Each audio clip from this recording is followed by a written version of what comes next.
Alright, what's up, y'all? Long time no see. Unless you've been living under a rock or, you know what I'm saying, you just don't have reliable internet. So you know that Loaded Lux versus Calicoe dropped. Yeah, I'm gonna give y'all a quick review on it. I gotta say that it's probably one of the more controversial battles on the SM2 card for obvious reasons. So I'm gonna go ahead and get into the battle. So Calicoe goes first. Starts off with, if you want to call it a rebuttal, but more or less a comment on the fact that like Loaded Lux came in with a funeral procession complete with mourners, complete with like funeral programs, eulogies, the whole nine. Came in a tux, the whole deal. He said it was a bit much. He also spent time talking about his whole cockfighting, pitbull fighting situation. He talked about Arsenal making a joke out of his situation, and then got at Arsenal talking about how when they were in Detroit battling, that and Calicoe was the one that, you know what I'm saying, got him out the city because niggas was getting at him like they was gonna beat his ass. After he goes through all of that, he makes mention of the fact that he's the smartest guy in the URL because he went from battling Newborn to battling Loaded Lux in a year. And I mean, that's a great look. That's a great progression. He came with some personals about Arsenal not bailing out Sue Surf. That was, you know what I'm saying, damn near half of his round. So once he starts actually getting at Loaded Lux, he talks about Loaded Lux hasn't taken a shot at anybody in the last 10 years, and the only reason why he's back is because he didn't have a choice, because his career, like the other legends, is falling off. The ASAP Rocky line that he had was cool. The put the pound to your chin line, like the phone, that line was okay. The Don Trip line I liked. My favorite line from him out of this round was actually the fastest way out of Harlem is through an ambulance. That was my favorite line out of the round. That was pretty much all of Calicoe's first round. Loaded Lux went next. He started off with a good line where he said Detroit niggas get divided and only come together for funerals, since the battle for Loaded Lux anyway was supposed to be Calicoe's funeral, since he was gonna body him. He had this really cool portrait line where he said portraits of corpses waiting on you niggas sizes. And then he said Eminem with the 8 Mile by 10 and Royce the 5'9", which are like picture frame sizes. I liked that line. You were better off being a stain on the bed sheet. And I was like, I'm actually shocked that he even had a cum stain line, which I thought was funny. Arsenal's run cum stain jokes into the ground, as well as a lot of other battle rappers, so it's pretty played. There was a ton of like just plays on words and shit like that. The round all in all was cool, don't get me wrong. They didn't book you niggas rooms. I told them Harlem Hospital giving beds out. And of course, that being said, you know what I'm saying, Loaded Lux was gonna go to town on Calicoe, so the play was cool. I liked it. Shit got interesting in this round because Loaded Lux choked, and it wasn't a baby choke. He was literally repeating, giving Harlem Hospital beds out over and over again. This is probably one of the more epic chokes in battle rap. It's definitely a top 5 choke. I'm gonna go out on a limb and say that this choke is bigger than Hitman Holla Leave Without Your Hands. Like, it's up there. The look on Diddy's face when Loaded Lux was choking was fucking priceless. And the thing, what was funny to me was Smack was trying to let Loaded Lux rock, but he couldn't get himself together. So, you know, you could hear Calicoe yelling like, yeah, man, it's my turn. You choked. It's over. It's a wrap for you. Let me go. But they were actually trying to give him the opportunity to get himself together, and he finally just said, you know what, let the boy go. You know, I can't get myself together. Just based on the choke, I had to give Calicoe that first round. Though Loaded Lux was spitting some good shit, but obviously, you know, you can't win a round that you choked in. It's just an unwritten rule, unfortunately. So Calicoe starts off and, you know, it says, you know, I beat your ass. You know, I beat your bitch ass. And I'll make my bitch beat your bitch ass. Like, really, Cal? Like, the reversible hip line was cool. The days of the week setup I liked. Getting at people in Lux's entourage with Calicoe's getting sort of old, and it's kind of just like, you ain't gonna do shit, so shut up and rap. I don't, you know what I'm saying? Y'all handle that after the show. Calicoe got, you know, upset and at people in Loaded Lux's entourage and made mention of the fact that, like, Yeah, y'all talking about respect, but this nigga came in here with a casket and eulogies with my face on it. The lay down and act dead, we done heard that before. The Friday line with Smokey with the Craigslist add-on, I really liked that line. I thought it was cool. The clips hanging like Florida line was The K-Shine line was cool. The draw something line was And it's funny to me because Diddy and Bustin' on them was acting like it was just the greatest shit they'd ever heard, which I thought was kind of funny. Um, the Dentist Decay line, I really liked that line. He broke down the Proctor scheme, but this whole thing fell flat because he stumbled twice and the scheme itself ran on a bit long. So I didn't really care for that line at all. The Olive Garden line was cool, and the Ric Flair People's Elbow line was cool too.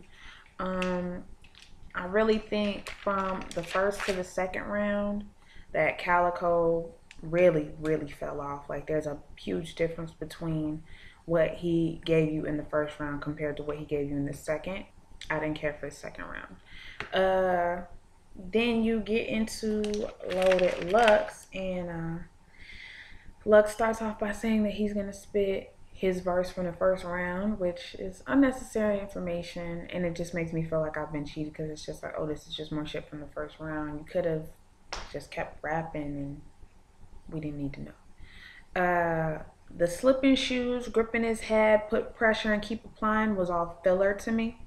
Uh, Lux basically was rapping about how the whole entire bout and it being set up was a bunch of BS because he doesn't feel like Smack took the time to give him a worthy opponent.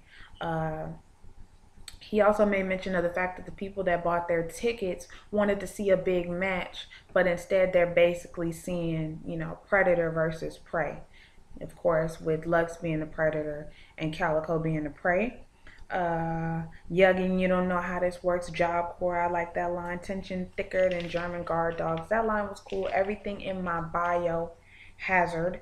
I like that. Ain't It Evil to Live Backwards was cool. Did I think it deserved everything that it got? No, because it ain't really the first time we heard something like that. My favorite thing out of this second round from Lux was the whole breaking down of Calicoe's slogan, which is there's a difference between metaphors and real rap. And he said, yeah, there's a difference between metaphors and real rap. And there's a difference between a nigga with metaphors that can really rap. Your slogan is a propped up scheme for the skill that you lack, which is why you use personals. And I liked it, and it's true. Calicoe's not the most lyrical nigga. He's known for jacking lines. He's known for recycling. And he's known for not being precise and fine tuning, you know what I'm saying, his angles and attacks for a person. So I appreciated that line. Said, if you find any skeletons in my closet, that should tell you how long I have bodies in it. I liked that line. Some Judge Mathis stopped your dad in drug traffic. I thought that line was clever. I'm Floyd with the battle versus you, Jim Lantley, Larry Murch. You just talk a good fight, and of course we all know that Jim Lantley and Larry Murch are both boxing commentators, and then the whole thing with him being Floyd, him actually being a boxer. I liked that. The Larry Bird line was dope. The Midwest line was funny. The tongue line was cool. Getting that X Factor by saying he'll lock you in a room watching the Charlie Clips battle, I thought was hilarious. I liked that. And then he said, I used to battle on the rooftop and the loser would have to jump, which I thought was cool too. The Learjet line to me was ass. The Trick Trick line was cool. Midwest niggas in the gym line was dope. I liked that line a lot. The Dyke line, to me anyway, was basically talking about how, and this is my interpretation, I've seen a couple and heard a couple at this point, but this is the one that makes the most sense to me. And basically what it is um, Calicoe is as delusional as a woman who thinks that strapping on a dick and fucking another woman like gives her a real dick. Like that's how delusional you are. So that's what I got out of that line. All in all, it was a pretty good second round from Loaded Lux, despite the fact that like it was a recycled first and a half for him. Um, he rapped in this round damn near double the time that Calicoe rapped. But I still gave this round to Loaded Lux. Calicoe didn't say nearly enough to make this even debatable. So yeah, I gave Loaded Lux the second round clearly.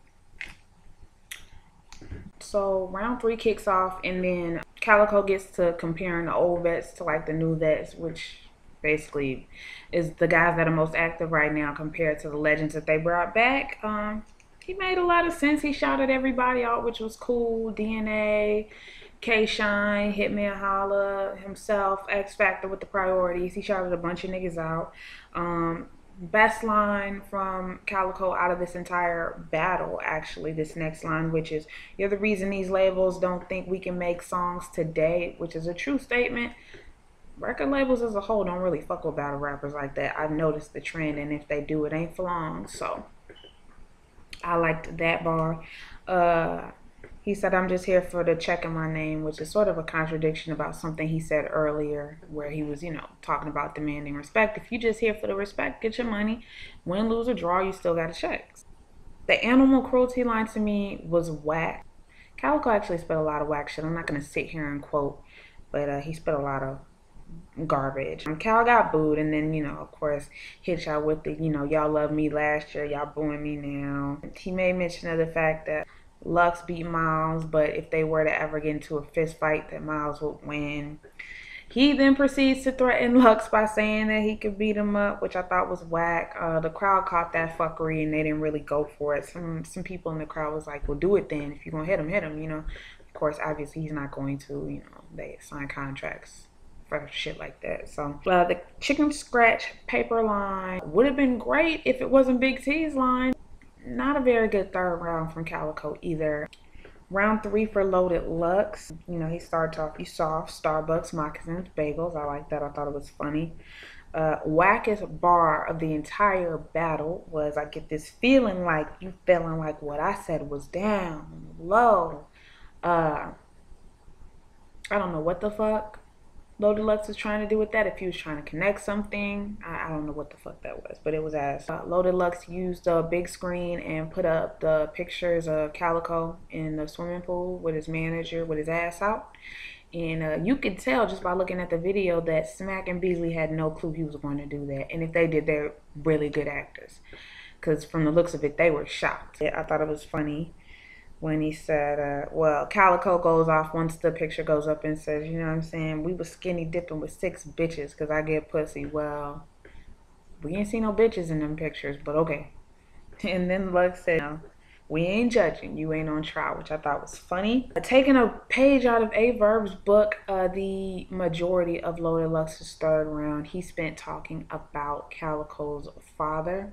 The theme was, he was a lost nigga, and this is when you could actually start to see Calicoe break. He said things like, "Your father didn't take the time, you're chasing his rep, you wonder why, those shotgun shake shells still hurt your spine." The South Central line was dope. "Would you kill the world to save yourself? Is it worth your money being long if your lifespan is shorter?" He went through a really dope revolutionary scheme where he ended it off by saying Harriet Tubman was more of a man than your father would ever be, which I thought was cold. And at this point, Lux is like clearly mad and shit like that. And he ends it off by saying, talking about the whole situation with the dog fighting and the cockfighting, and he just said that yeah, you know what I'm saying, you almost got yourself indicted, and apparently these Detroit niggas still be in pools cockfighting, which I thought was a funny way to end it. And that was pretty much the battle. Overall, this battle was pretty one-sided. Calicoe lyrically was weak. This is one of Calicoe's worst battles, if you ask me. It's not as bad as him against Rich Dollars, but it's pretty bad. His whole approach to Lux wasn't direct enough. His personals weren't direct enough. The gun bars were run-of-the-mill and average at best. He quoted other people. He used old lines. Lux recycled a bit too, but it wasn't enough for me to really trip about it. I'm tripping more on Calicoe because he's known to recycle. And when you've you know what I'm saying, built up a rep as somebody that we gotta watch for stolen bars. You gotta make it your business not to. I gave this battle to Loaded Lux 2-1. I gave the first round to Calicoe because it was his strongest round, and also because Lux choked, and that choke was epic. Like, it's up there with Leave Without Your Hands for sure. This battle, honestly, I don't think the outcome would have been any different had it been a different location, had all of the, even with all of, you know what I'm saying, the Barnum and Bailey style bullshit that Loaded Lux was kicking off, this battle still would have been something that Calicoe would have lost with the lyrics that he had. So yeah, like I said, I gave this battle to Loaded Lux 2-1. If you haven't seen the battle already, I'm gonna leave the link down in the description box. Don't forget to like this video, share this video, and comment. I'll see y'all in my next video. Peace.